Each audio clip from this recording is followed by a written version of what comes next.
ባረን በመጨረሻም ሊበቀለው የሚፈልገውን ቤተሰብ እጁ ገብቷል። በተለይ ደግሞ ለአመታቶች ያህል በሰላም እየኖሩበት ያለው መንደር ውስጥ በድንገት እናቱን የገደለበትን እንደገና ደግሞ አባቱን በጥይት መቶ ፓራላይዝ ያረገበትን ሰው አግኝቶታል። ይሄ ሰው ሰይት ልጆች ነበሩት። እንደገናም ደግሞ ወንድ ልጅ ያለው ጄቭዴት የሚባል አሁን ባረን አይን ውስጥ እየገባችው ዲሊያን ናት። ዲሊያን የሰይት ልጅ ናት። መጀመሪያ ያደረገው ባረን እሷን ማገት ነበረ።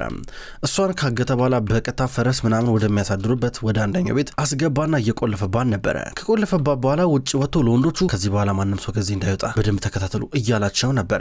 እሱ ቶሎ ብሎ መኪና ውስጥ ሊገባ እያለ እሷ ክፈቱልኝ እያለች በሩን እየደበደበች ነበረ። ዲሊያን ምን እየተካሄደ እንዳለ አታውቅም። ነገር ግን ባረን እንዴት አድርጎ እንደሚበቀላ ነው የሚብሰለሰለው። መኪና ውስጥ ገባን ላጥ ብሎ ሄዳል። እዚህ ጋር ዲሊያን ወንበር እያነሳች ወደ በሩ ተወረውራለች። ይሄ በር አይደለም እሷ ቀርቶ ፈረስም የሚከፍተው አይደለም። ከዛም በኋላ አሁን እንደዚህ ለማድረግ እየሞከረች፣ በሌላ በኩል ደግሞ አሁን ባረን ከቦታው እየራቀ ነበረ። እስከ ዛሬ ድረስ እንደዚህ አይነት የጨካኝ ስራ ሰርቶ ያውቅም። ነገር ግን አሁን ደግሞ ይህን ማድረግ አለበት። ቢያንስ የቤተሰቡን የአባቱን የእናቱን በቀል መበቀል ይጠበቅበታል። ባረን መኪና ውስጥ ሆኖ እየሄደ በአንድ በኩል ዲሊያን በጣም አስቸገረች። ዲሊያን ስታስቸግር እጇን ያስራሉ። እንደገና አፏ ላይ ፕላስተር እየለጠፉ ነበር።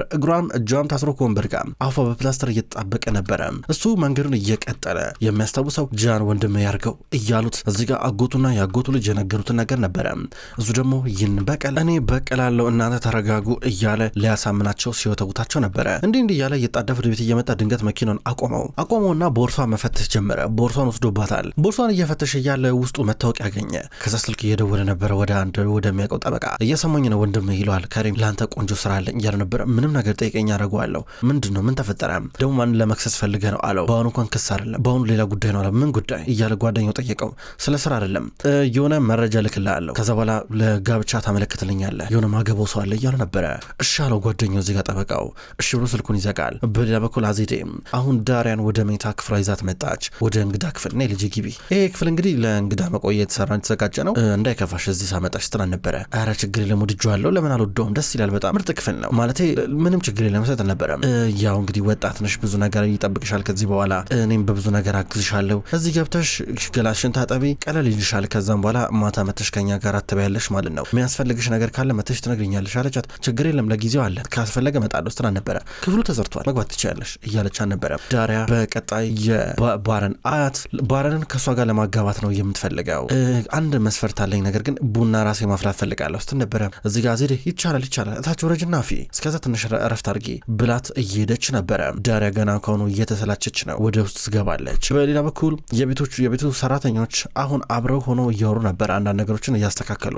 ግን እች ልጅ ምን ልታረግ መጣች ይባባላሉ። ድንገት ዜዴ መጣች፣ እየጮች ነበር ገና ከሆኑ። እናንተ ትሰማላችሁ፣ ዳሪያ ከዚህ በኋላ የዚህ ቤት እመቤት ናት። ዳሪያ ከዚህ በኋላ የምትለው ነገር በሙሉ ትሰማላችሁ። እሺ እንዳይከፋት፣ እንደ ቤቷ እንዲሰማ ትፈልጋለሁ። የምትፈልገውን ነገር በሙሉ ትሰጧታላችሁ፣ የምታዘውን ነገር በሙሉ ታደርጉላታላችሁ እያለች ነበረ። በተለይ ደግሞ ዛሬ ማታ እራት እንበላለን ተሰብስበን፣ እሷ በተገኘችበት ሁሉ ነገር ምርጥ እንዲሆን ፈልጋለሁ፣ አለበለዚያ እጠለዋለሁ የሰራችሁትን ነገር ስትላቸው ነበረ።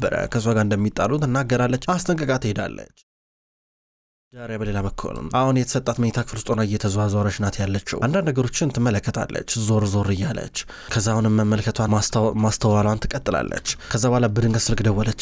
ዳሪያ ጓደኛዬ እንዴት ነሽ? ወደ ቤት ገባሽ እንዴ እያለቻ ነበር ጓደኛዋ። ገብቻለሁ ነገሮችን ለማስተካከል እየሞከርኩኝ ነው፣ በቃ ባለኝ አቅም በሙሉ እያለቻ ነበር። እዚህ ጋር ጓደኛዋ ደግሞ እንዴት ነው ክፍሉን ወደድሽው አለቻት። ምንም አይልም ይሆናል፣ በቃ ልክ የሊስትሮ መጥረጊያ ሳጥን ነው የሚመስለው፣ ምንም በቃ ጥንጥዬ ናት፣ አትበቃኝም፣ ግን ለጊዜው ነው ገና ቤተ መንግስት ውስጥ ነው የምገባው፣ ቤቱ ሙዚየም ነው የሚመስለው፣ በአንዳንድ ነገሮች ተሞልቷል፣ ለጊዜው ይህንን ነው እያለች ነበር ለጓደኛዋ። እንዲህ ብላ እየነገረች ነው።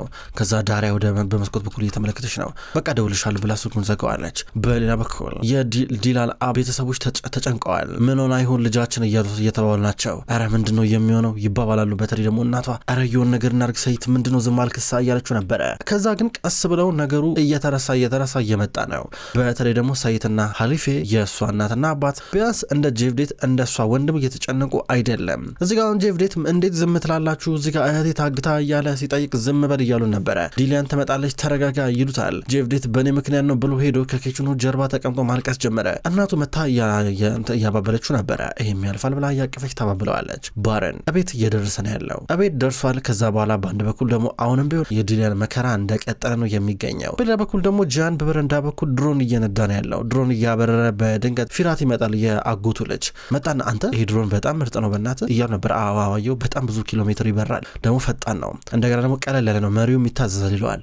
የሆነ ምነግርህ ነገር አለ እሱን አስቀምጠዋል ለማንኛውም እያሉ ነበር። ምንድን ነው እያሉ ነበር። ተወውና እነግርሃለሁ መጀመሪያ አለው። ከዛ ጃን ድሮኑን ወደሱ አስጠጋውና ከዛም በኋላ እያስቀመጠው ነበረ። እሺ ምንድን ነው የምነግረኝ እያሉ ነበረ። እና ወደዚህ ጋር ይኸውልህ እኔ ታውቃለህ አይደለ አሁን አንተ አድገሃል፣ ገባ አንተ አይደለም እኔም አድጌያለሁ። ስለዚህ አንዳንድ አስፈላጊ የሆኑ የቤተሰብ ሚስጥራቶች አንተን ሊነኩ የሚችሉትን ማወቅ አለብህ አለው። ይህ ሚስጥር ስለ ሚስጥር ነው የምታወራው እያሉ ነበረ። በሌላ በኩል ባረን ተቀምጧል፣ ቤት መጥቶ ቢሮ ውስጥ ተቀምጧል።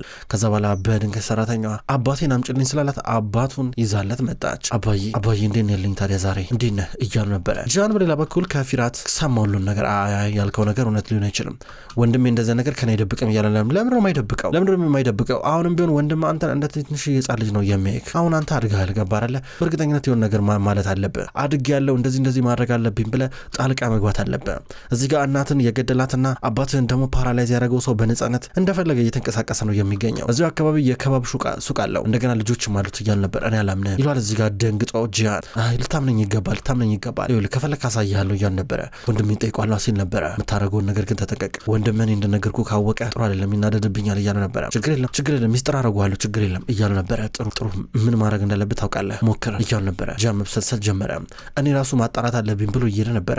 ፊራት ይጠብቀዋል። ጃን በቀጥታ ወደ ወንድሙ ቢሮ ጋር እያለፈ በመስታወቱ በኩል ማየት ጀመረ። አባዬ አልበረደህም አይደለ? በመጨረሻ ወስኛለሁ። በጣም ከባድ ውሳኔ ማለት ሁሉን ነገር ለማድረግ በቃ ማለት ያው ከዚህ ቀደም አንተን እዚህ ወንበር ላይ ቁጭ ብለህ እንድትቀር ያደረገህን ሰውዬ ፊት ለፊት የምጋፈጥበት ጊዜ ደርሷል። እበቀላቸዋለሁ፣ ከባድ በቀል ነው የምበቀላቸው እያለ ነበረ። እንዲህ ያለ ሲያወራ ድንገት ጃን ሰማው። ተመለሰ ወደ ፊራት ወደ ወንድ አጎቱ ልጅ ተመለሰና አሁን አመንኩ፣ ትክክል ነህ፣ ሁሉን ነገር አረጋግጫለሁ እያሉ ነበረ። እዚህ ጋር ፊራት ታዲያ ምን ልታረግ አሰብክ? የእናትህን በቀል አትበቀልም እያሉ ነበረ። ጃን ለበቀል ተነሳሳ። ፊራት ደግሞ እዚህ ጋር በርታ ጎበዝ እያለ ሽጉጥ ሰጠው ተጠንቀቅ እያሉ ነበረ። በሌላ በኩል ዳሪያ ወደ ዋናው ሳሎን መታለች። ከአዜዴ ጋር ቁጭ ብሎ ቡና እየጠጡ ነበረ። ሁልጊዜ ቡና ሰራልሻለሁ እያለቻት እዚህ ጋር ዳሪያ ትናገራለች። ከዛ አዜዴ አዩልሽ ስሚ እኔ ታውቂያለሽ ከልጅነትሽ ጀምሮ ለልጅ የምትገቢ ሴት አንቺ እንደሆንሽ ስነግርሽ ነበር ያደግሽው። ለልጅ ቆንጆ ሚስት የምትሆኝለት አንቺ ነሽ። ገባሽ አይደለ? ለብዙ ጊዜያቶች ይህን ሳስበው ነበረ። እንደገና አንቺ የተማርሽ ነሽ፣ በዛ ላይ ደግሞ ቆንጆ ነሽ፣ ገና ወጣት ነሽ እና ያውንም ቢሆን የልጅ ሚስት እንድትሆኝ ይፈልጋለሁ ብላ የሆነ ጌጥ የሚመስል ነገር አወጣች። ከዛ በኋላ ከፈችው። እስኪ ይህን ላንቺ ያዘጋጀሁት አለቻት። እዚህ ጋር ዳሪያ ከፈተችው። ስትከፍተው የአንገት ሀብል ነበረ። ተመልከች ይህን የአንገት ሀብል አየሽው? ከክፉ ነገር ይጠብቅሻል። ከዚህ በኋላ በጣም ብዙ ስጦታ ሰጥሻለሁ አለቻት። ዳሪያ ይህንን አንገት ሀብል ተመለከተችውና ዋው በጣም ያምራል ብላ መልሳ ፊቷን እያዞረች ነበረ።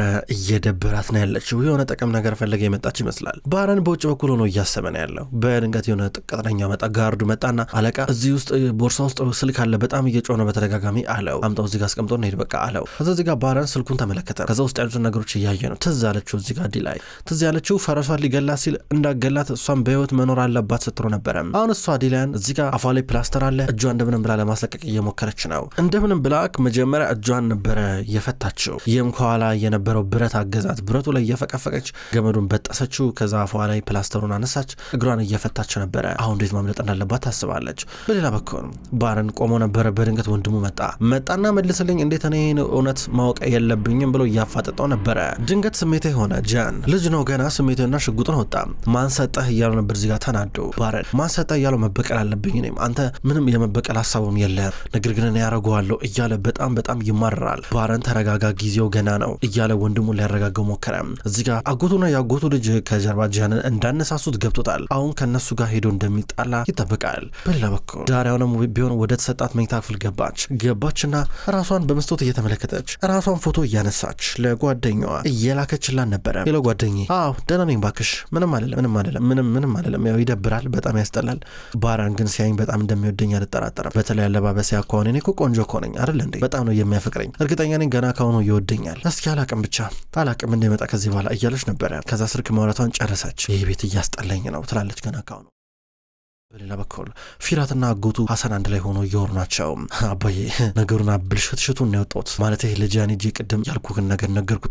ተናዷል። ሽጉጤንም ሰጠሁት እያሉ ነበረ። ግን ተጠንቀቅ እሺ። ባረኔ ነገር ማወቅ የለበትም። ካወቀ በጣም ከባድ ነው የሚሆነው። ገባ አይደለ? ብዙ ነገሮችን ቸኩሎ የሚወስንበት እድሜ ነው ያለው። ገባ? እሱም ገና ልጅ ነው እና ከዚህ ሁኔታ ውስጥ እኔ ላድንህም አልችልም። ተጠንቀቅ እያሉ ነበር። ኧረ ችግር የለም። ልክ እሱ ሲያውቅ ነገሮች በሙሉ አብቅተውለት ነው የሚሆነው። በእርግጠኝነት ይሄ ማለት በአንድ ድንጋይ ሁለት ወፍ መታን ማለት አይደል እንዴ እያሉ ነበር። ድንገት ባረን መጣ። ፊራት ብሎ እየጮኸ ነበረ። ፊራት ከተቀመጠበት ተነሳ። ባረን እንደመጣ እያነቀው ነበረ። ምን ብዬ ነገር ነበረ? ምንድነው ያረከው ወንድሜ? አንተ ለምሮ የማታርፈው እያሉ ነበረ። ምን አረኩኝ እያለ ነበረ። ሐሰን ቢሆን ምን አረገ ልጅ እያለ ነበር። ዝም በል አንተ ዝም በል፣ ማን ስለሆንክ ነው አንተ እንደዚህ ብለህ ለሱ የምትነግረው እያሉ ነበር።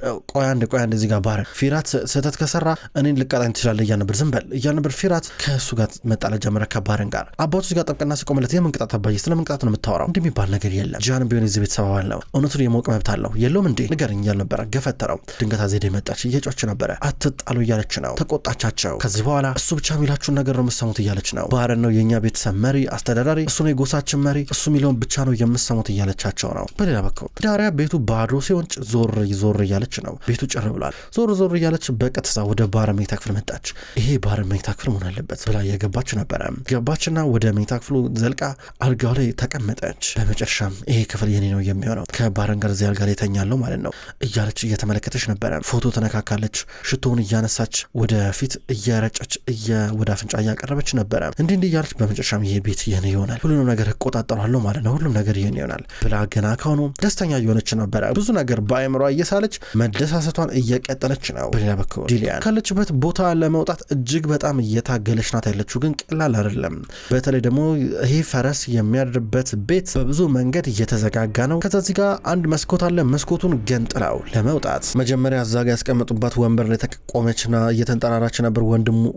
ወንበሩ አብሯት ወደቀ። ከዛም በኋላ ወደ ኋላ እሷም ወደቀች። በመጨረሻም እዛው ሆና ራሷን እየሳተች ነበረ። ባረን ወደ ውጭ እየወጣ ነው ያለው። ምንድነው የማደርገው ከዚህ በኋላ እያለ ነበር። በተለይ ደግሞ እናቱን የገደሉበትን አባቱን ፓራላይዝ ያደረጉበት ሰዎች እዚሁ ቅርብ ቦታ መኖራቸው እጅግ በጣም እያበሳጨው ነበረ። ከዛ እዚህ ጋር ቴክስት ደረሰው። ወንድሜ የጋብቻውን ነገር አስተካክዬልሃለሁ፣ እያንዳንዱ ነገር ደግሞ ነገ ያልቃል፣ ሁሉም ነገር እያሉ ነበረ ከሪም የሚባለው ጠበቃው። ከዛ እሻልና በቀጥታ መኪና ውስጥ ገብቶ እየሄደ ነበረ። በሌላ በኩል አሁን የዲሊያን እናትና አባት የምር መጨነቅ ነበረባቸው። ምንም እንኳን ተጨንቆ ቢሆንም ግን ጭንቀታቸው የምር አልሆንል ብሎታል ጄቭዴት። በተለይ ደግሞ የዲላይ ወንድም፣ በተለይ ደግሞ አባቷ ዝም ብሎ ነው የሚያስበው። ምንድነው ማድረገው እያለ ነበረ።